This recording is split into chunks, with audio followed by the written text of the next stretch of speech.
Anyway, welcome to the mailbag. Preview show, Group 1 racing, plus the Toowoomba Cup. Please like and subscribe to our YouTube channel and rate, please. Well, if you can rate. Yeah. Yeah. I feel a little bit left out for those that haven't subscribed to our YouTube channel or commented on some of our videos. Like all this negativity about Jack. How about sharing some of that negativity towards me? I'm really feeling left out here. Oh, lefty greenie. It's wonderful. What else we got? Well, look, just before we kick things off, we'll just run through how you guys are going because you're both doing exceptionally well in September, grand final month, obviously. The Jacks, 114.45 out, 147.06 back. What does that work out to be? Just under 29% pot. It's pretty reasonable. Solid, but not curly numbers. No, Curly just running at 50% pot for September so far. Smaller betting volumes, mine though. There's bad horses at the minute, but look, I would trade the pot any day, Pistol, and I'd trade it for a cup, particularly Saturday night's cup with big Max Gorn holding it aloft. Have you worked out what you're going to do if the Dogs win? Yes. Like every other Melbourne supporter. Fucking expected that. Knew that would happen. Fucking condemned to a fucking life of misery. Fucking knew that would happen. But what are you going to do? I don't know what I'm going to do. Starting favourite. Just keep telling yourself that to handle the anxiety leading up to it. And at the end of the day, it's just another game of footy. Anxiety will be well and truly handled because I've got free piss all day in the Chairman's Marquee at the Toowoomba Cup. So we'll be betting hard and betting early and then just letting it all hang out from there. There'll be no anxiety by the time the footy rolls around. Speaking of which, if only we had an intern, I could have taken him with me to just record content flat out. So as Jack's put out there this week, applications close at the end of September if you want to be the next intern. Yeah. The best wagering advice on the planet. You work with the best looking, funniest blokes in wagering. I don't know it's a dream job for anyone that's interested. Please send your application to jack@themailbag.com.au and a cover letter, preferably. Oh, that'd be handy. They help. Tell us a little bit about yourself to save us reading your resume. Just to give you an idea of the level that we're receiving, there's one guy's offered to get a small but a tattoo of the pistol emoji on him, such as his love for Pistol Pete and his love for the mailbag. And I'd imagine that the font size of that emoji went up a couple of ticks yesterday when you found a $50 winner late in the day, which it was a solid day for us as a team. Frustrating day at Flemington, but just to be able to triple press something at that price, which I think Rob Scurry sort of self-confessed to. Shane didn't tell you this before the show.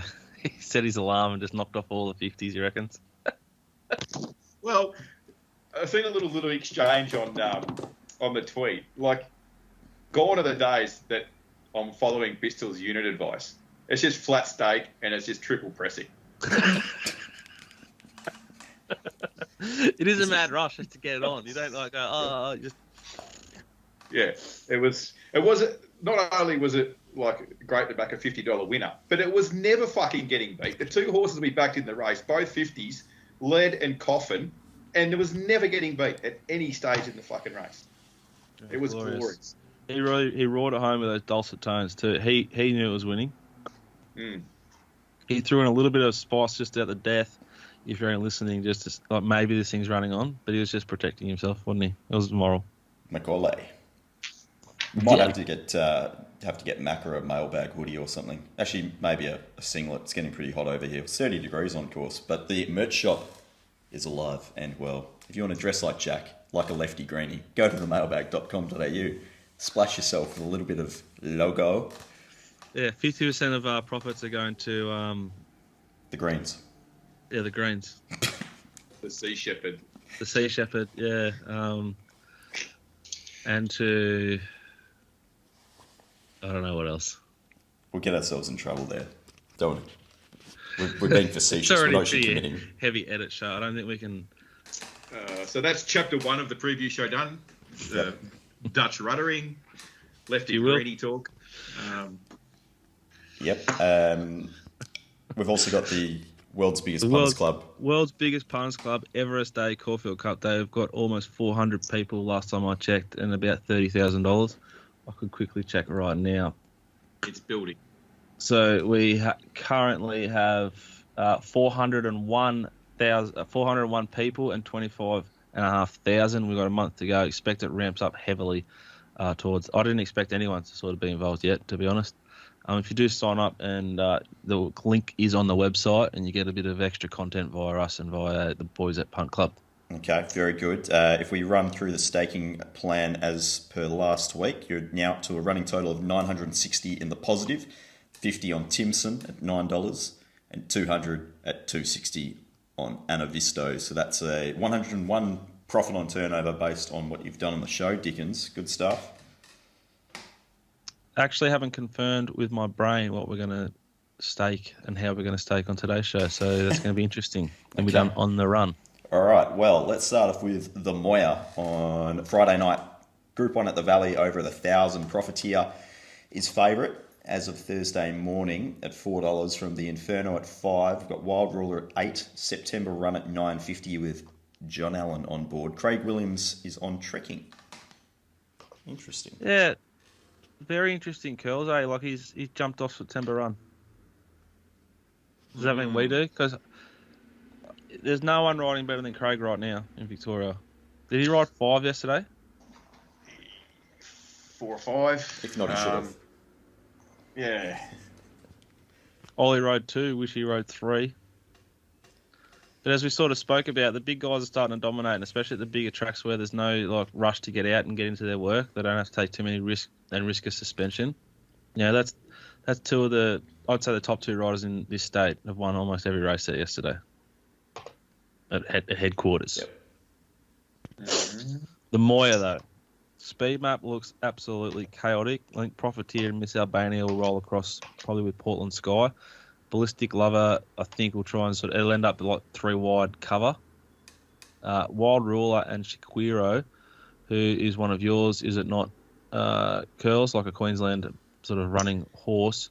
They get good runs here, I reckon. I don't want to be any further back than they're going to be. As a rule, 1,000 metres shoot at Moonee Valley. Then we've got Swats that, which I don't know where it'll get to from 9, but I think it'll have to go back.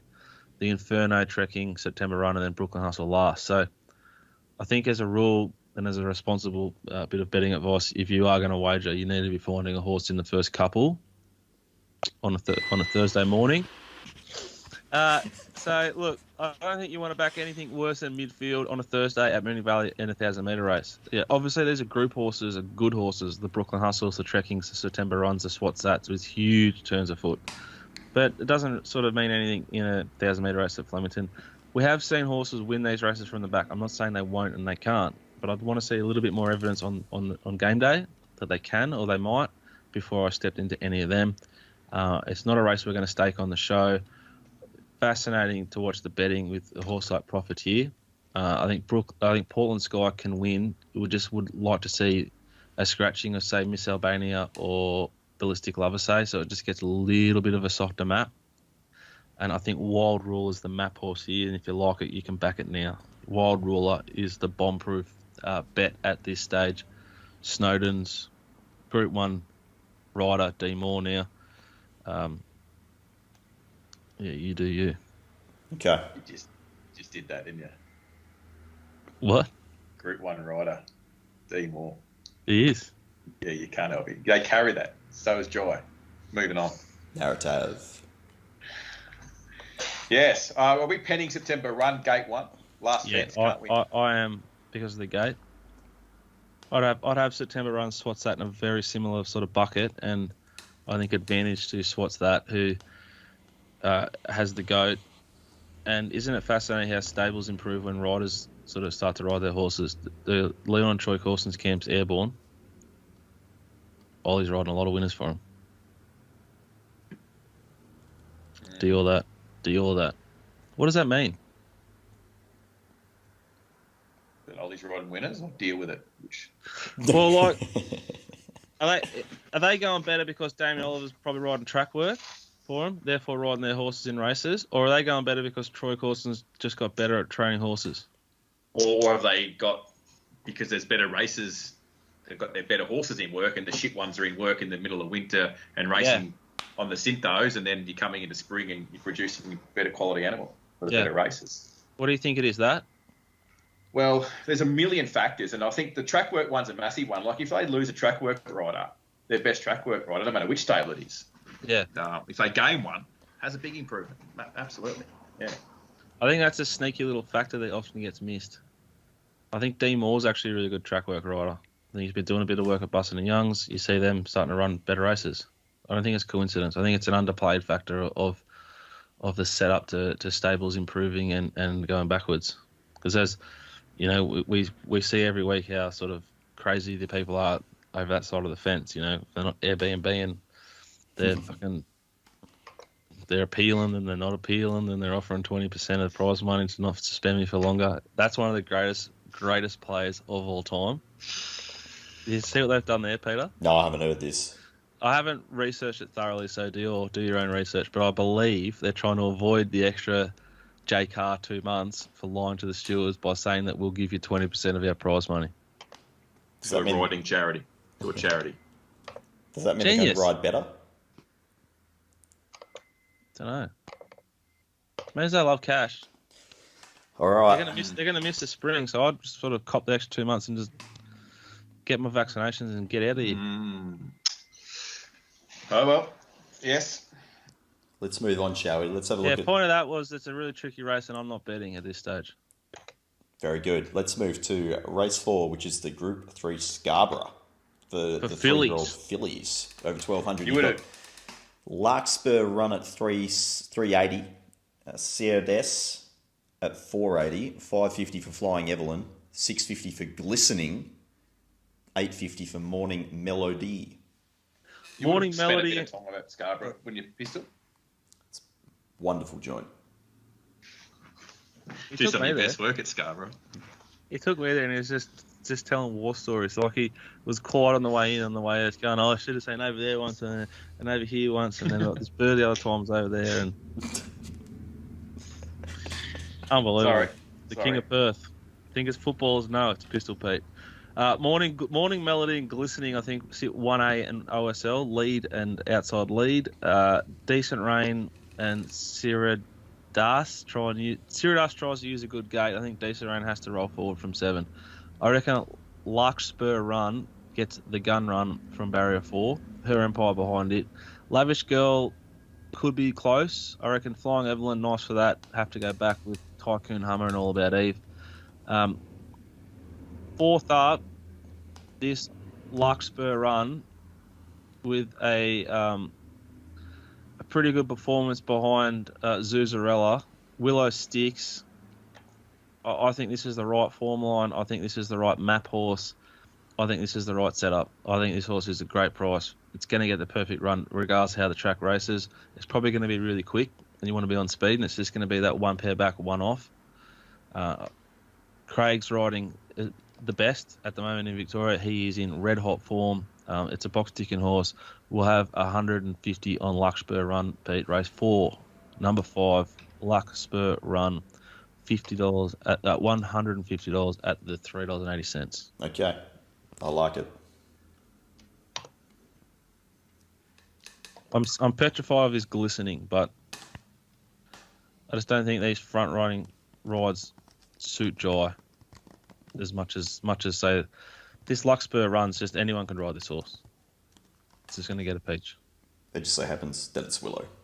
Yeah, which is another just a tick box ticking exercise. Jeez, I'm good today. Right. Quick question. Next. Quick question. Has Mark and Levi Kavanagh been a joint training partnership for long? I think unofficially, but officially they are now, yeah. Okay. I just only noticed that for the first time today. I think that's brand new. It's a interesting race for me. Last start, I've backed Larkspur Run, Cerades, and Flying Evelyn. Well, look, the Cerades setup Stand by. Just on tape. Fuck, I've got COVID. It's drawn barrier 1, got Luke Curry. Now, Luke Curry's not in form. He's riding awfully. He's going to come good. He always does. Now, I got a few text messages abusing me for saying he slaughtered footlights at Cranbourne. Go and watch a replay. If you don't think he slaughtered it, then I can't help you. He's drawn barrier 1, and I'm sort of hoping the horse settles in the coffin, you know? Yesterday, we backed on it. He's hoping it would settle outside the lead. It settled last. You know, it's a gamble I don't think's an intelligent one to take, that Luke's going to get this horse out and put in the coffin, and he probably will, because I said that, and good luck to him. But we'll be with Luxburg Run. Okay, very good. One more. Let's have a quick look at Sandown. We'll dodge, duck, and dive the Underwood because 5 horses. But out of curiosity, what price do you have Zaki marked? Question without notice. This is $1.10. $1.10. I don't get it right. What price is this? What price is available right now? This is the biggest overlay of the fucking day. It's $1.40, isn't it? I am $7.28. $1.28 across the boards. Oh, that's a shame. Is it almost though like less of a chance because of the smaller field, and the chance that it's just a disgracefully run race sort of thing? Like they're not going to run a figure of like, say this horse on the punting form numbers is capable of running a 16, which it'll lead. It probably is. It's not going to run a 16. This race will be like the figure will be probably single figures. It'll be like a 9 or an 8 because they go so slow early. Well, he'll be leading, so he doesn't have to go slow. Like, he doesn't have to be dictated to. Like, he doesn't have to be outpaced. Yeah, but the thing's on a Cox Plate path. This is a Cox Plate race. This is the race where Russian Camelot was in last year at Caulfield. He's not going to use it up. They find positions on the hillside, and then they just settle, and they go around the big U-turn, and then they come down the dip, up the dip, and they get through their gears. I just think it's a shit race. Well, I've done my calculations, and I'm having 54.29% of my bank on it. Because it's a 90% probability of winning, and I'm copying $1.28. It is a massive overlay, and it should be bet right up. Imagine how many multis will be in this weekend. Oh, might just throw this in to fatten it up. yeah. You can throw Zaki into your multi this week because it's an overlay. Yeah, that's fair. It's an overlay. I agree with that. We won't be backing it. We might put it in a multi, I guess, just to, why not? But just to fatten a couple up. Just to fatten it up, because I have got it short of the market, but it's definitely not a price range which I like to work in or feel comfortable in. I'll be cheering the Kiwi and Superstorm the West is Bester because I'd love to see the narrative just implode on itself. It might not happen, but in fact, it almost certainly won't happen. But I'll still enjoy my time if it does. Sandown race 6, though. 90% chance it won't happen, Peter.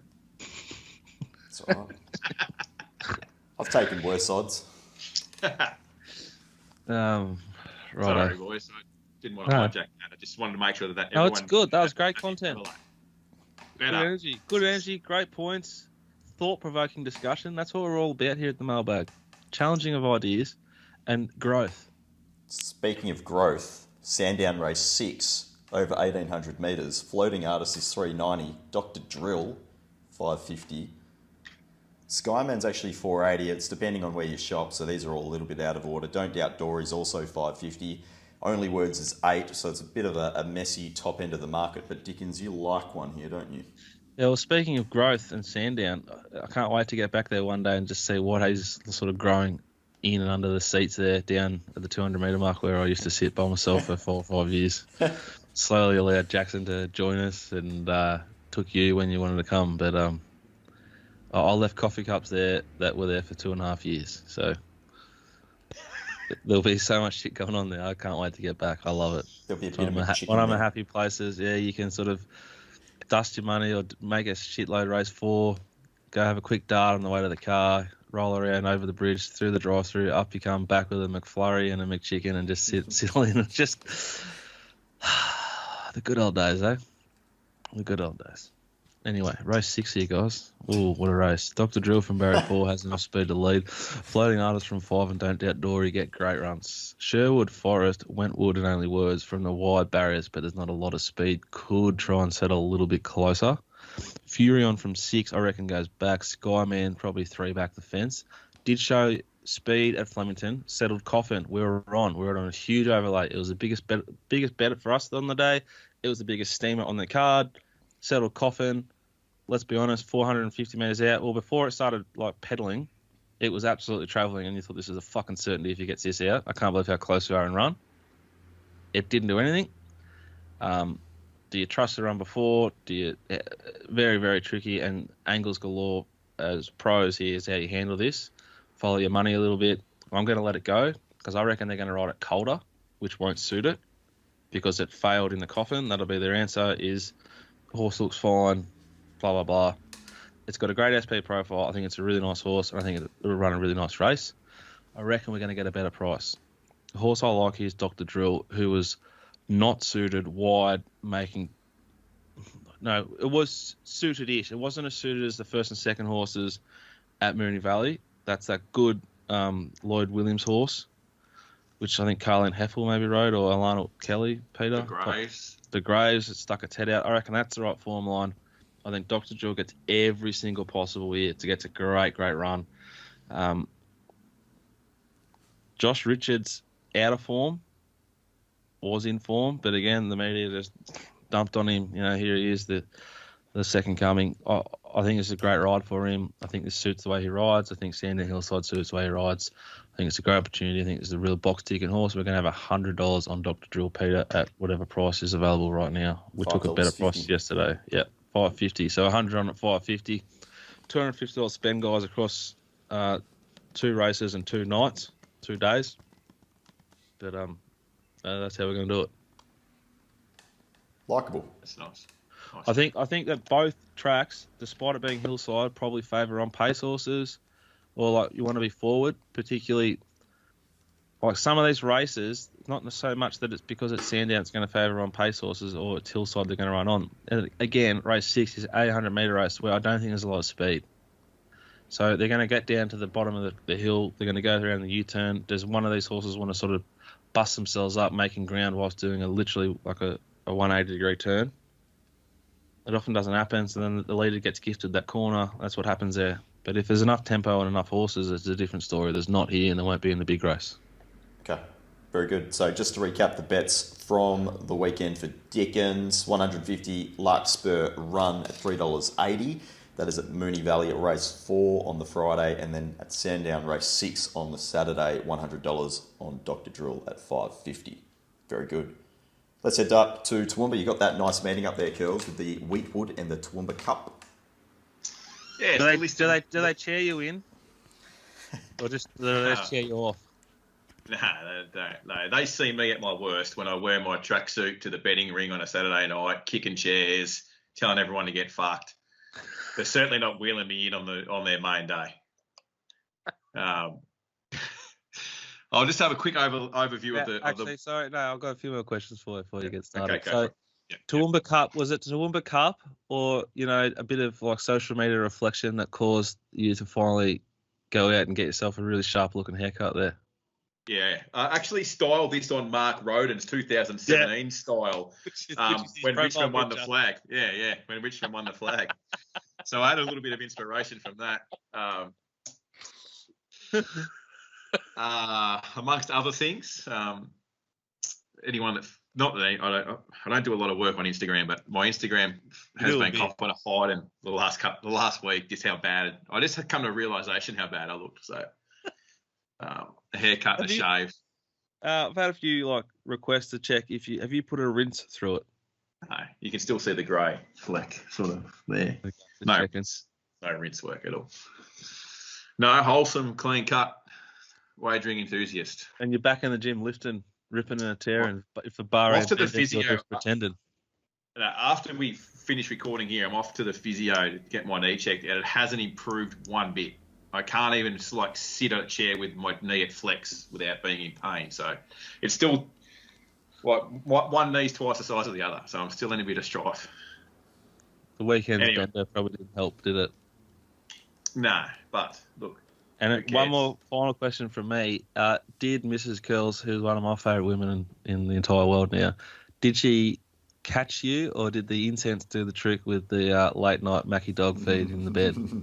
I would change the sheets and wash them and lit a candle and make sure that all the evidence is gone. So Too good. She doesn't watch the show, so it doesn't matter. She's not going to catch you now. long weekend, Jack.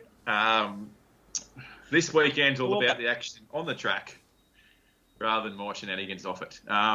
The listed Wheatwood handicap is a shit race. It's completely fallen away. It's a pretty disappointing field. The three that head the market, Apache Chase will lead. Soxagon won't be far off it, and Desert Lord from the wide gate will be sort of three back, hopefully three wide with cover.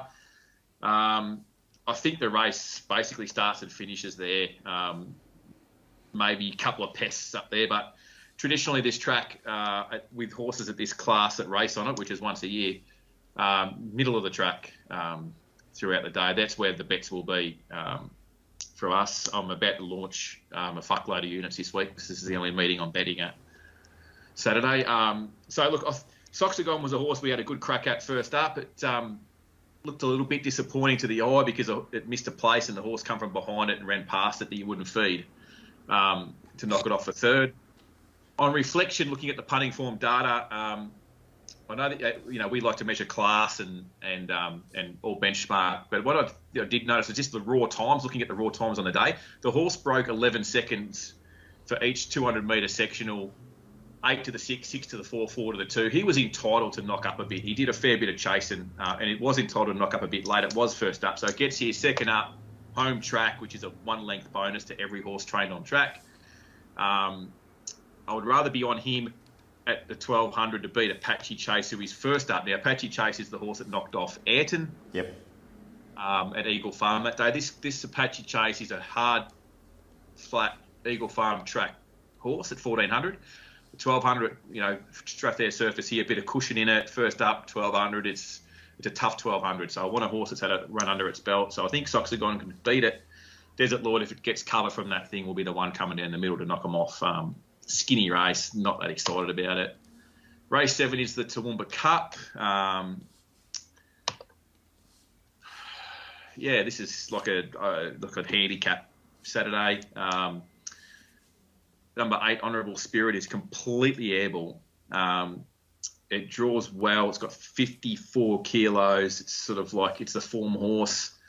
Disillusion, the toppy at 59 will go forward. There's a few that goes forward here, but this Honourable Spirit just gets the right map. It was outside OSL in a lot weaker grade, but really strong. Put up some strong figures.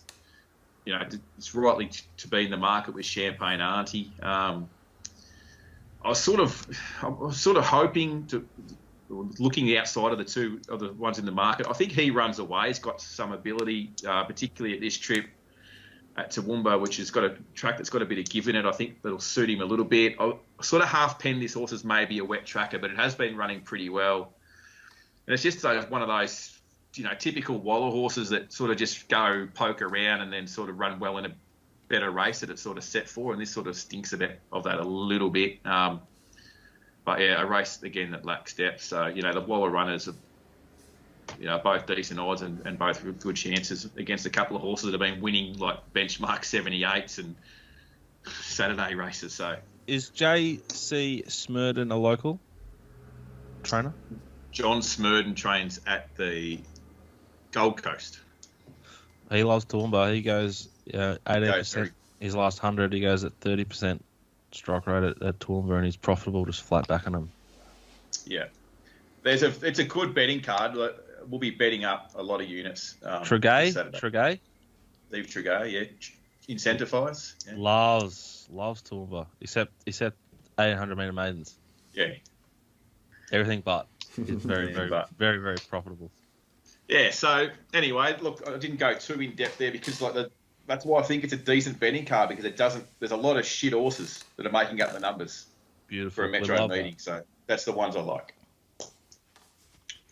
I won't be drinking nor gambling responsibly this Saturday. And who cares? You make your better decisions, and everyone else should, but I won't be. I love it. But I'll bet first drink, second, Peter. Okay. In all seriousness, if the D's do what you want them to do, who wins the Norm Smith? Max Gawn can definitely win the Norm Smith because he's rucking against Stefan Martin, the former Melbourne and Brisbane Lion offcast, and some kid. Like, Max should really take that game by the complete ball back and rip it to shreds like he did against Geelong. I'm not saying he comes out and kicks 5, but what I'm saying, he's the dominant player on the ground. He will be the dominant player on the ground if we're winning comfortably. What's the weather going to be like, Peter? Fine. And before we keep talking about AFL, sorry, we'll quickly just say, Belmont, what are we expecting? How are we feeling? Last meeting of the year, I'm expecting he'll play on speed preferred.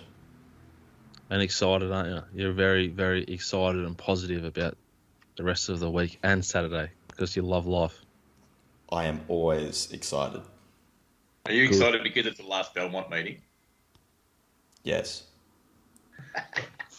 Do you fear, Curls, that potentially there's a pretty big Max Gawn edge in the coaching department the other way? Surely he's a little bit more of a... that's like saying let's take Zaki on for the front or let's try and ride to beat Zaki. It doesn't matter. They've got no ammo to throw at him. No, but I'd rather him as a coach than Goodwin. He's already won a comp. He already stole one comp. Well, the umpires stole that for him, Jack.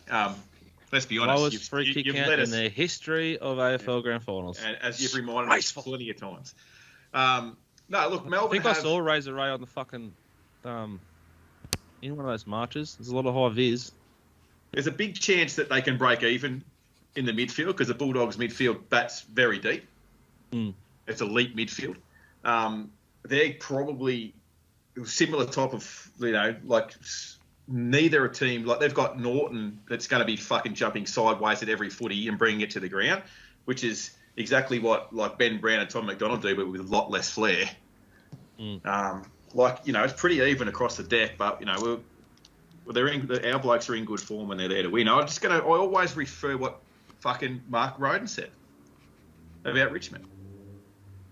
We've got Dusty and fucking Cochin and all these blokes there. If they can't win it, not much I can do. Yeah, I think I'll take the same approach. And I don't know. You can have. It's all about what happens in the centre of the ground. It's going to have a massive influence on the game. There's no doubt about it. Because if they get ball forward and ground balls, they've got got that Waitman and that other blonde-headed kid with ice in his veins that are fucking dynamite. Yeah. Well, I wish you the best of luck. Head to the mailbag.com.au to get accountable betting advice delivered to you via our app. And let's hope the AFL Grand Final isn't like Melbourne's been the last couple of days, completely fucked by in high vis. Bye for now. Bye for now.